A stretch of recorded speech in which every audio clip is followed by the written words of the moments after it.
In today's video, I'm going to teach you how to block internet access for an app, Photoshop. If you want Photoshop to stay offline, maybe to avoid auto updates, conserve bandwidth, or focus without cloud prompts, Windows Defender Firewall can do that for you.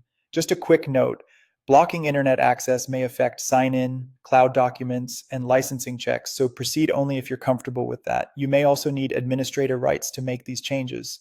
First, go to your PC's search bar and type Windows Defender Firewall, then open it. In the left pane, select Advanced Settings. This opens the Windows Defender Firewall with Advanced Security window, which is where you can create precise rules for specific programs. Start with the inbound side, which controls traffic coming into your computer. Click Inbound Rules on the left, then in the right-hand action panel, choose New Rule. In the wizard, select Program and click Next. Choose this program path, then click Browse.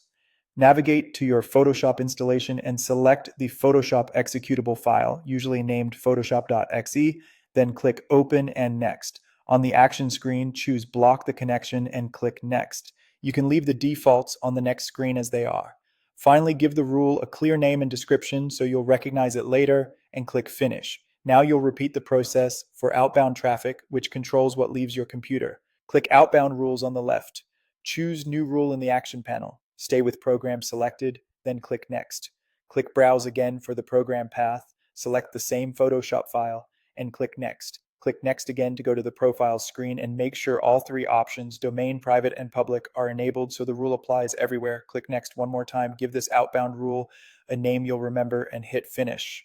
At this point, both inbound and outbound connections for Photoshop are blocked, and Photoshop should no longer access the internet. This change only affects the program you selected, not your entire system. If you ever need to reverse it, return to the same inbound and outbound sections, find your rules by the names you set, and disable or delete them. And that's it. If you found this tutorial helpful, don't forget to like this video and subscribe to my channel for more Photoshop tips and tutorials.